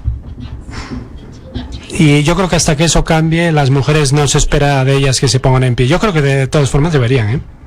Así que, ¿quién sabe? Responded vosotras. Yo creo que has tenido una respuesta estupenda. Okay. No es que luego me dicen, no, hablad en castellano los de castellano, en inglés los de inglés. Que creo que has respondido perfectamente a una pregunta muy, muy buena y muy compleja. Yo creo que sí. Bueno, lo que pasa es que no podemos saber qué es lo que hubiera pasado. Pero lo que sí que podemos saber es que hemos desperdiciado mucho talento durante siglos y siglos, porque si la pregunta que formulaba Fernando la formulamos diciendo, ¿y si tantas mujeres científicas hubieran sido hombres? Los avances o las posibilidades que hubieran tenido para desarrollar su talento, su ingenio, sus avances habrían sido mucho mayores, con lo cual el mundo habría avanzado mucho más. Bueno, esto no se puede saber, pero sí que sabemos que hay talento que quedó sepultado únicamente por el género de quien lo tenía. Bueno, y porque las que han contribuido eran las que tenían unos temperamentos extraordinariamente fuertes. Entonces, personas con genio, con talento, mujeres, pero que no han aguantado la presión o que no han tenido la suerte de Mary Somerville, que su marido se fue a la guerra y se le murió, pues si su marido primera... Bueno, ¡qué suerte! Hombre, si su marido no se le muere... Los caballeros de la sala... Si su marido no se le muere, todo lo que ella hizo no habría llegado no lo habría hecho. Es tan simple como eso, porque ella era una persona muy brillante, pero con un temperamento apocado, como para enfrentarse a un marido que no quería que ella hiciera eso. Entonces hay muchísimas mujeres de las cuales no tenemos no tenemos conciencia, que no podrían, posiblemente no desarrollaron sus potencialidades porque no tuvieron el mínimo ambiente que les propició ese desarrollo. Entonces, bueno, se me venía el caso de Mary Somerville, que teniendo a su padre en contra, a su primer marido en contra, no habría hecho prácticamente nada. Habría estudiado a escondidas, pero no se sabe por cuánto tiempo. El segundo marido, que se hizo miembro de la Royal Society para presentar los trabajos de ella, para sacar de la biblioteca los libros que ella necesitaba, pues fue la plataforma, el apoyo para que ella pudiera hacer lo que hizo. Entonces, ¿cuántas mujeres que no tuvieron la suerte de tener ese segundo marido enterrarían todos sus dones sin sacar ningún provecho? Bueno, muchísimas, seguro. Y no solo eso, también las mujeres que hemos conocido que llegaron a hacer algo que podrían haber hecho algo más. Estaba pensando, por ejemplo, en Caroline Herschel, que probablemente podría haber hecho más que estar debajo de su hermano anotando y podría haber tenido una carrera a lo mejor. Y eso que ella era de las afortunadas, ¿no? Bueno, ella fue curiosamente, a pesar de todas sus muchísimas limitaciones, de ella yo hablo en el libro como de la Cenicienta que descubrió un cometa. Ella fue la primera mujer y durante muchísimo tiempo la única que tuvo un sueldo por su tarea como científica. Bueno, tuvo un hermano absolutamente genial que lo primero que hizo fue rescatarla a ella de la cocina y de ser la fregona de su casa. Su madre era extraordinariamente cruel. Ella se quedó con la cara marcada de viruelas, era medio enana, bueno, porque tuvo un tifus cuando era niña. Entonces su madre pensó que no tendría ningún trabajo decente y que la única forma que ella tendría para ganarse la vida sería limpiando para otros. Entonces ella era una cenicienta en su casa. Debía tener muchas cualidades para muchísimas cosas. Por ejemplo, desarrolló una corta y brillantísima carrera como soprano, a pesar de que su madre impidió cuando era niña que se hubiera clases de canto y de danza, pero su hermano la rescató de la casa familiar, se la llevó a Bath, a Inglaterra, y entonces allí él vivía de su trabajo como músico y ella, por ayudarlo a él, desarrolló una carrera hasta tal punto que ella tuvo ofertas para trabajar al margen de su hermano. Y luego, pues cuando su hermano cambió de tarea y lo que era su hobby, observar el firmamento, fue su tarea fundamental, pues ella siguió a su hermano. Entonces fue no solamente la que le daba la comida por la noche, que se la metía en la boca, anotaba todas las observaciones, hacía los cálculos, escribía los informes, sino que cuando él quiso construir telescopios, ella era además la jefa de taller, un taller que en algunas veces trabajaba en varios turnos, en más de un turno, constantemente, bueno, haciendo los telescopios Herschel, que posiblemente casi nadie sabe que uno de esos fantásticos telescopios Herschel vino aquí. Y hoy puede admirarse después de que los soldados franceses hicieran leña con el armazón. Bueno, ella tuvo la suerte de un hermano que la sacó de ser una auténtica cenicienta. Y ella, para mí, de las incluidas en el libro, es la incógnita mayor, porque ella dijo siempre que no tenía ambiciones. Los hombres muestran, o se han educado para mostrar sus ambiciones, pero las mujeres científicas al menos confesaban tener ambición por conocer, por entender, y bueno, por ser también reconocidas. Ella decía que no era más que un perrito bien amuestrado que seguía las órdenes de su hermano, pero su hermano murió y ella siguió observando el firmamento, publicando, revisando catálogos y recibiendo unos reconocimientos por un trabajo excepcional. Vamos a hacer el reconocimiento de cómo va el trabajo excepcional de Enrique Flores. Y hace así, levanta la mirada como diciendo, ay, que estoy aquí terminando de apuntar lo que estáis diciendo, para que veamos cómo lleva el resumen gráfico, aviñetado y perfectamente exhaustivo de lo que estamos diciendo en este Vida en Martes. Estamos ya viéndolo ahí, ¿verdad? Mira que hablamos, Enrique, si es que te damos una guerra, que no puede ser, ¿eh? En idiomas, además. Cara de pesar. El micrófono lo tiene Edna en este momento. ¿Te está gustando eso hoy? Quite scary. Da un poco de miedo, ¿eh? Enrique, te dejamos que sigas trabajando sin que te sientas observado, ¿eh? Tú no te sientas observado. Bueno, Edna tiene el micrófono ahora, ¿no? Ahora. Buenas tardes. Y que antes de la pregunta me gustaría hacer una observación, y es que esta es la primera vez que todos los ponentes sois mujeres. Y curiosamente coincide con que desde que estoy yo, desde que participo en Vida en Martes. Y me parece curioso que sea justo en una exposición sobre mujeres. Y que yo creo que el día en el que a una exposición sobre la importancia de las mujeres vengan hombres a exponer, habremos alcanzado una igualdad. Y ahora mi pregunta, que tiene que ver con una noticia que leí ayer, que salió sobre los premios Nobel, porque de los 923 que han otorgado, solo 43 son mujeres. Y este tema ha preocupado a los académicos de los Nobeles, y que se van a reunir para sacar una conclusión acerca de por qué está pasando esto. En mi opinión, lo que pasa es que, aunque ya se está poniendo el foco de la visión pública en las mujeres que son científicas, realmente no se está haciendo eso en el presente. ¿Cuál es vuestra opinión respecto a este tema? Bueno, en ciencia el porcentaje de las mujeres en los Nobel está en torno a un 5 o 6%. En ciencia el año pasado era 2,9%, este año será menor, porque hay nuevos premiados y ni una mujer. Ese porcentaje es completamente ridículo, teniendo en cuenta que, por ejemplo, por los datos que yo tengo en Europa, en Estados Unidos no sé si son parecidos, el 30% de los científicos son mujeres. Hay mujeres en prácticamente todos los ámbitos, en algunos como medicina, biomedicina, química, hay muchísimas mujeres en todos los niveles con unas contribuciones muy relevantes, pero aquí estamos peleando por algo de mucho prestigio, de mucho dinero. Yo creo que el círculo de hombres que votan por hombres está claro. O sea, no refleja, los premios en general no reflejan ni la calidad de las contribuciones ni el número del porcentaje de mujeres que hoy están trabajando. Yo creo que es que cuando verdaderamente hay algo muy codiciado y muy en un número limitado, los hombres dan todos los codazos del mundo y se los reparten entre ellos. Yo creo que es claramente eso. Estamos hablando de un premio como el Nobel. Si nos venimos a España, los premios de ciencia, los más prestigiosos, han seguido siendo masculinos hasta hace poquísimo. Y si nos vamos a las academias que tienen un número importante de mujeres son poquísimas, incluso en áreas como farmacia, química, donde la mayoría somos mujeres desde hace muchos años. Sí, cuando hay algo muy atractivo, yo creo que hay un lobby donde las mujeres no entran.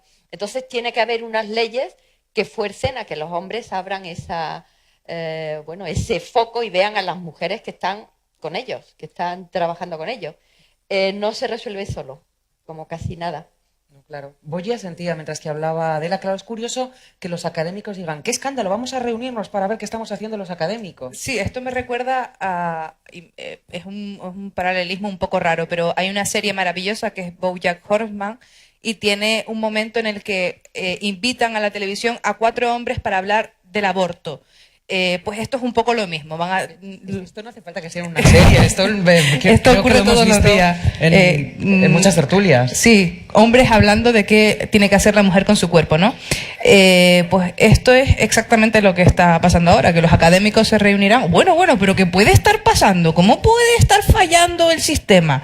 Y lo que me preocupa es que de esta conclusión, los académicos, que podríamos decir que son personas brillantes, de esta conclusión, lo que van a sacar es que sí, efectivamente tendrán que hacer una ley o unos parámetros para que haya paridad.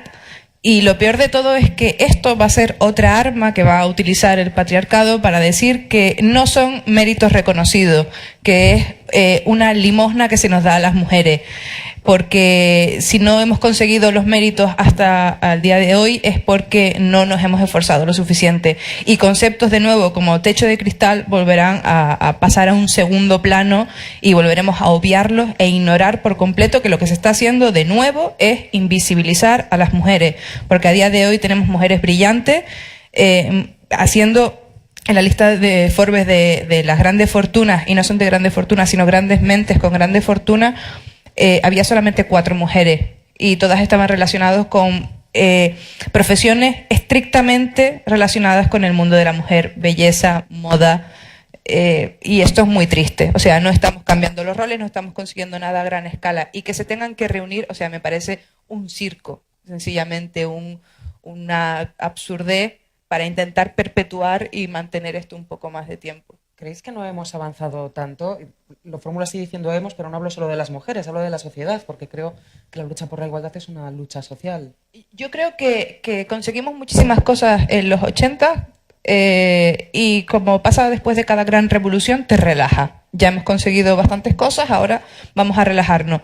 Y estos 90, principios de los 2000, nos hemos relajado un poco y creo que es la hora de volver a ponernos manos a la obra y de volver a reformular cosas. Y sobre todo, que no nos vuelvan a ningunear y encontrar la manera de que ellos no sientan que lo que nos están dando son limosnas, sino que lo que nos corresponde por propio derecho y que haya una sociedad un poco más...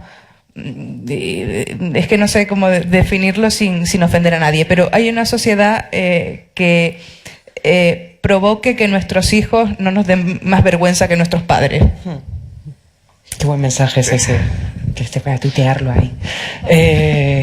Como no veo ni torta... Ah, vale, el micrófono lo tiene ahora Camino, por favor. Y pues volviendo de nuevo a las mujeres a lo largo de la historia, me gustaría preguntaros, pues para cada una, si podéis darnos un ejemplo de una de esas sabias o figuras ocultas que pueden ser su figura inspiradora para las nuevas generaciones y que precisamente están ocultas de los libros de texto y de la ciencia en general. Aparte de Ada, claro, que hemos hablado mucho de ella. Gracias.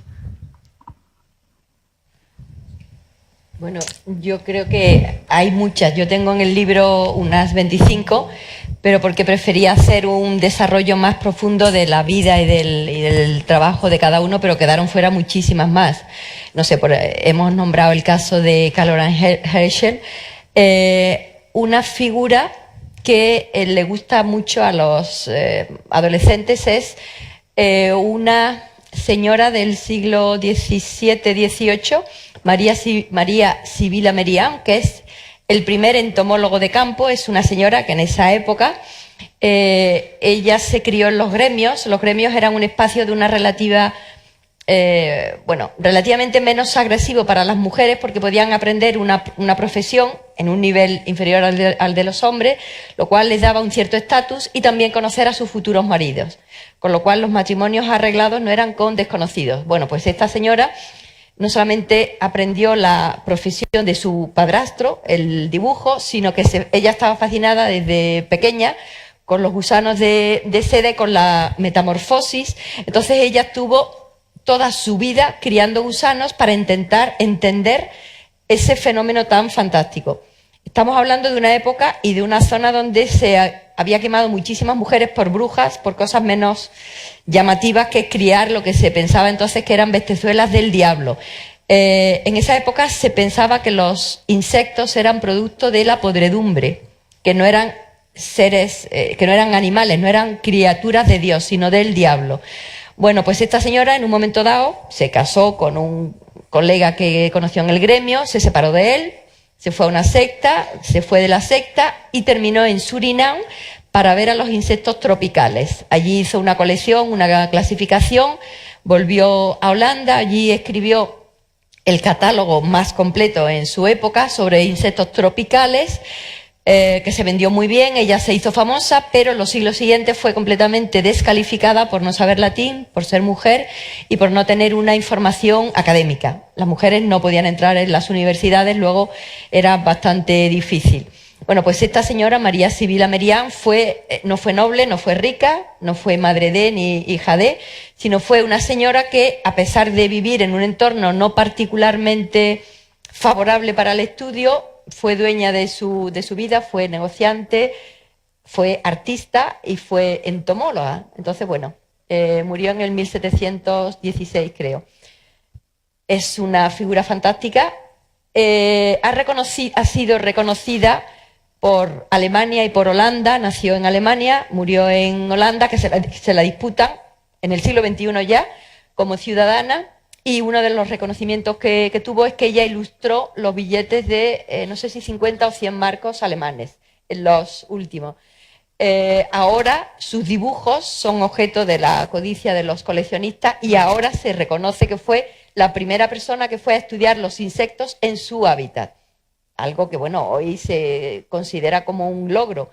Pues en la biblioteca de Oxford yo encontré un clérigo entomólogo del siglo XIX inglés que descalificaba sus descripciones porque decía que ella daba mucho crédito a las mujeres indias y africanas que había en esas plantaciones. Eran unas plantaciones de azúcar.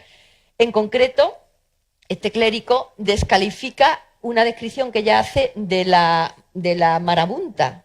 Bueno, es lo que salen cuando ruge la marabunta. Este clérigo inglés no había ido a un país tropical y no había visto lo que la marabunta hacía. Pero bueno, yo leí, como estaba descalificando, que bueno, que sí, que tenía buena voluntad, que pasó muchas penalidades, pero que no se podían tomar en serio esos relatos influenciados por unas africanas y unas indias imaginativas. Entonces, bueno, esta es otra de las mujeres, pero hay muchísimas. Hace falta escarbar y buscar mucho. Y irse releer la historia, releer entre líneas, ir a los archivos a buscar estas mujeres que han sido enterradas por los historiadores. Pero hay muchísimas. No sé, empiezo el libro con una suma sacerdotisa sumeria en Eduana, que tuvo mucho conocimiento y muchísimo poder hace 4.300 años. en esa época las mujeres tenían un estatus muy superior al que luego tuvieron en Grecia, en Roma y bueno, muchísimo después. Estamos hablando de la civilización sumeria, el comienzo de la escritura, las matemáticas, la astronomía, el derecho, la arquitectura. La ciencia no, porque observaban los astros para entender lo que los dioses querían decirlo. Pero bueno, fue el comienzo de la historia y las mujeres tenían un papel mucho más relevante del que han tenido a lo largo de los milenios posteriores. Entonces, bueno, los logros nunca están consolidados. Y bueno, lo de los 80, a los logros, a los avances, sucedió unos retrocesos. Entonces, bueno, hay que estar peleando siempre. Claro, pero además de los ejemplos históricos, hay mujeres inspiracionales también en el presente. Tenemos 3 aquí, ahora mismo. También hay que buscar ejemplos de mujeres así en el día a día, ¿no? Soy. Absolutely. I mean, Claro, hay muchísima gente como las profesoras que pueden destapar muchísima inspiración y muchísimo potencial de las personas. Me gustaría mencionar simplemente a una mujer que inspira mucho. Se llama Sophie Wilson. Sophie Wilson, cuando hiciste la pregunta yo estaba pensando, ¿quién pienso? Y ella creó el chip que en 2012 estaba en el 80% de todos los móviles y lo hizo una mujer. Y eso es algo que es muy importante para muchísimos, porque todos tenemos estas maquinitas en la mano y cuando alguien dice que las mujeres no tienen que ver, bueno, pues hay un ejemplo que tenéis. Puedes decir, bueno, pues probablemente tienes el resultado de su trabajo en la mano. Esa es una persona que quería mencionar. Pero si te pones a mirar, hay cientos y miles de mujeres y cuando empecé con esto pensé que iba a hacer una historia al año, pero es que es imposible, hay demasiadas. Hay tantísimas grandes mujeres ahí, por ahí, tanto vivas como en la historia. A lo mejor están en la puerta de tu casa, son tus vecinas, pueden ser tu tía, tu hermana, tu cuñada. Habrá alguna mujer muy cerca de ti que seguramente sea muy inspiradora, haciendo cosas muy emocionantes. Además es periodista. Y guapa. Y efectivamente. Y locuaz. No, y estaba pensando, es tangencial a esto, pero ¿cuántas mujeres fueron las verdaderas pioneras del cine? Las primeras que trabajaron en el cine, y cuando el cine se convirtió en un negocio, entraron los hombres y todas esas mujeres que habían sido directoras, guionistas, creadoras, desaparecieron, ¿no? O sea que ejemplos hay muchos. No sé si querías poner alguno cercano a ti o a la ciencia. A mí hay uno que me gusta mucho, no porque esté invisibilizada, sino porque está mal visibilizada. Y el ejemplo es Yoko Ono. Yoko Ono es la persona... Koi se está riendo porque sabe que Yoko Ono es la persona más insultada, más odiada de nuestra generación, lo cual me lleva a pensar que hay un problema muy serio porque Yoko Ono era artista per se mucho antes de John Lennon. Era una persona cultísima, pertenece ya a la nobleza japonesa, el residuo que queda de la nobleza japonesa. Es una persona autodidacta en muchos sentidos, revolucionaria, con unos mensajes de paz que pueden quedar un poco como de yuppie, pero realmente progresistas para la época que vivió, y ha vivido siempre a la sombra de su marido. Y esto es una cosa que no le estoy restando importancia a John Lennon, ni muchísimo menos, pero creo que ha sido la gran manager, la gran creadora, la gran gestadora y sobre todo la que asumió un papel para darle un fin a los Beatles que por ellos mismos, por su propio pie, no habrían tenido. Así que me parece realmente revolucionaria y sobre todo porque también ya no es el caso de mujeres invisibles, sino mujeres mal visibilizadas, mujeres que han hecho grandes cosas, pero que la historia y los hombres que escriben la historia se han encargado de descalificar y de humillar. Así que para mí es un gran ejemplo, y aparte de que está chalada, y eso es una cosa que siempre es fascinante. Rodrigo, que es el último de nuestros martianos que tiene el micrófono en su poder. Hola a todos. Primeramente quería hacer mención a Zoe, que había hablado de eso que estaba sucediendo en Wikipedia. Yo soy administrador en Wikipedia y no tenía conocimiento de eso y me parece muy interesante y me gustaría debatirlo a posteriori. Mi pregunta es, habéis hablado del puente que ha habido entre las ciencias y los números y que Ada, con su faceta poética, ha podido cultivar en su tiempo con los números y todo esto. ¿Vosotros creéis que su planteamiento con la máquina analítica corresponde de alguna forma análoga al origen del lenguaje humano? Gracias. Qué gran pregunta. ¿Quién ¿no? se atreve con esta pregunta tan difícil? Well, I know. Bueno, yo sé que hay gente que habla o que dice que enseñar informática y el lenguaje de programación es un idioma. Y incluso que se habla, no sé, se habla en la educación, no sé si esto va muy en serio, pero en Irlanda y en el Reino Unido y en Francia se dice que hay cierta idea de que se puede enseñar como un idioma, porque se puede sentir cierta humanidad en ello. Aparte de la tecnología. No es la respuesta a tu pregunta de todos modos, ¿eh? Así que esto se lo dejo a las otras.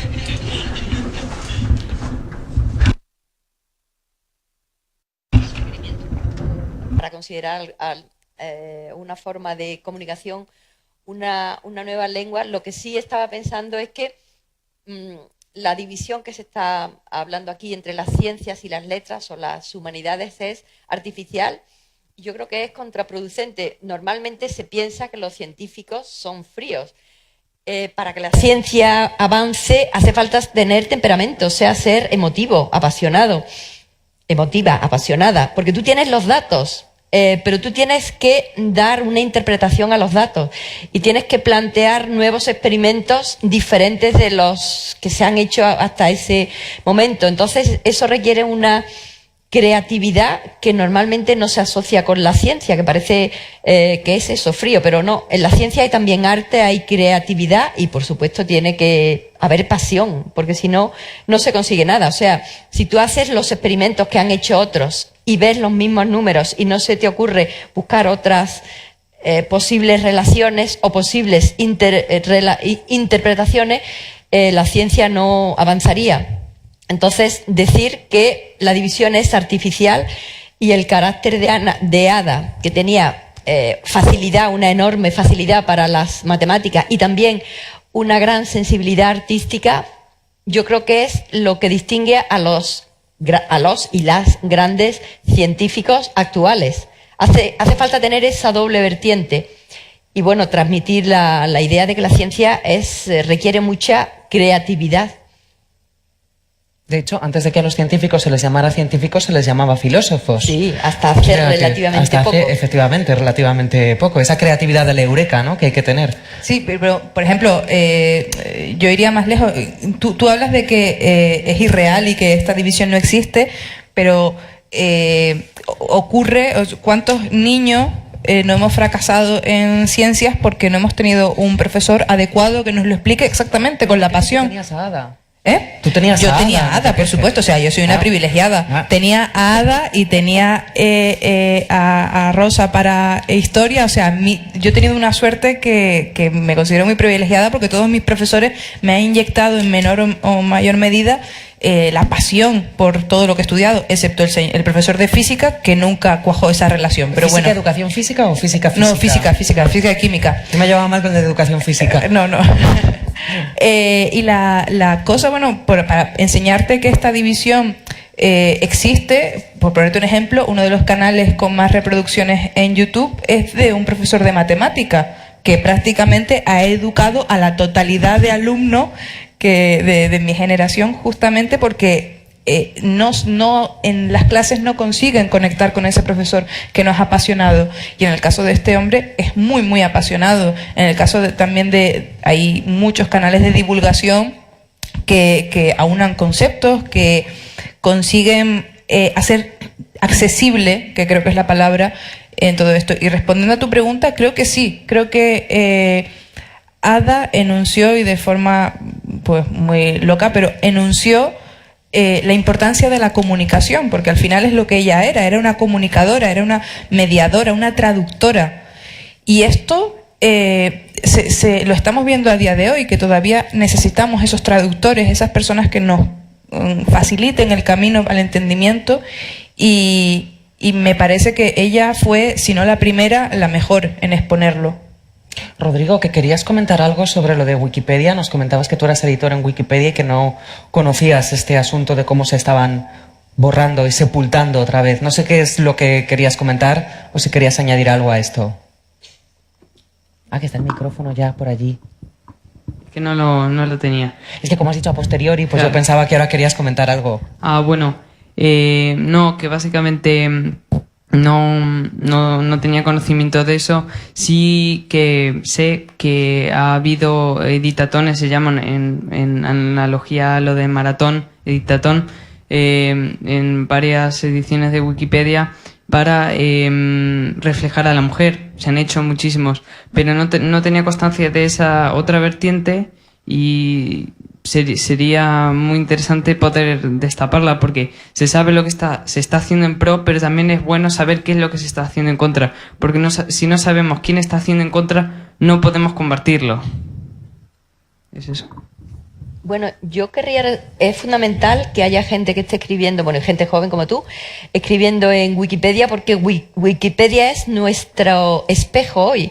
Wikipedia yo creo que es una de las muchas enormes revoluciones que ha traído Internet, y Wikipedia yo creo que es la fuente principal de consulta para casi todo el mundo.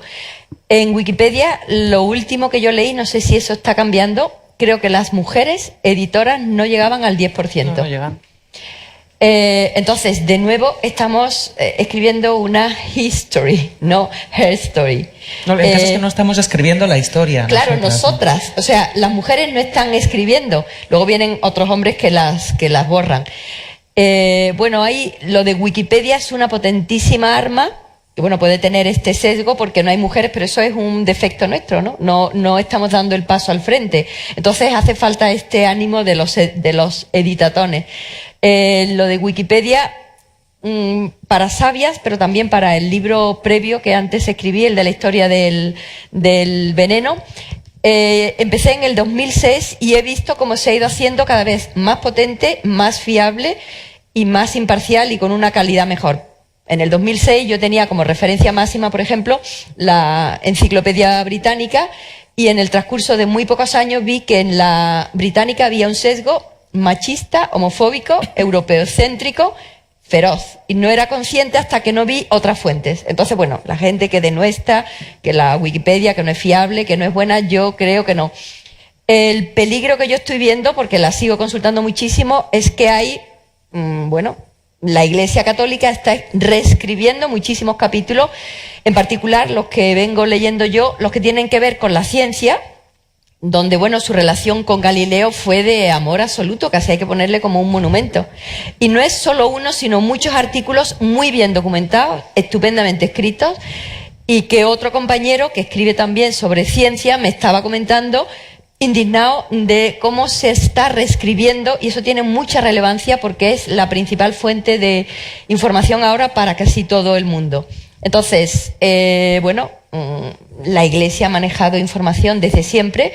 El Vaticano tiene uno de los mejores archivos, y ahora han visto el enorme potencial que las mujeres no estamos viendo. Entonces ellos están reescribiendo muchos capítulos de la historia, por lo que yo sé, lo que tiene que ver con la ciencia y su relación de amor-odio, más bien de odio que de amor, con los logros científicos. Entonces, bueno, hace falta ser conscientes, hace falta leer mucho para ver ese sesgo sistemático donde todas las épocas conflictivas de la Iglesia se reescriben. Entonces son gente que redacta muy bien, está muy bien documentado, y bueno, los sesgos son sutiles, pero finalmente terminan siendo bestiales. Entonces, bueno, las mujeres que hay en la sala, pues tenemos que animarnos a escribir también. ¿Sí? ¿Tú? Sí. ¿Eso es? Sí, quería hacer un comentario sobre lo que estás diciendo. Nosotros necesitamos una Wikipedia, una entrada de Wikipedia para cada editor de Wikipedia, para saber exactamente quién escribió qué parte de la historia. Eso sería una buena cosa para decir, esto lo ha escrito en Vaticano, estupendo, entonces ya sé a qué atenerme para entender quiénes son los escritores de nuestra historia. Sí. Pues animo a eso a todo el mundo, a las mujeres a que escriban, a los hombres y a las mujeres a que acabemos entre todos con el sesgo, a que empecemos a levantar las piedras que han sepultado parte de la historia, que no es solo la historia de las mujeres, que es la historia de todos, a que pensemos que trabajando todos juntos y utilizando el talento de todos probablemente el mundo va mejor. Os animo a que sigáis, veáis y leáis a estas tres sabias que han estado hoy con nosotros, a que visitéis la exposición de Ada. Tengo que daros una noticia, es que somos TT Nacional, que hoy era más difícil porque yo os he contado al principio que nos han contraprogramado con un acto que se ha celebrado al mismo tiempo que este, pero aún así hemos conseguido ser... Nimio, un acto nimio, significante. Por no hacer publicidad de lo que estaban programando en otros canales de streaming, pero efectivamente que hemos sido TT. Muchísimas gracias a todos por estar hoy aquí con nosotros y recordadlo ya para siempre, segundo martes de octubre, que es el día de Ada Lovelace. Muchísimas gracias, Enrique, además, por todos tus dibujos. Muchas gracias, Martianos, y muchas gracias a los que habéis colaborado. Gracias.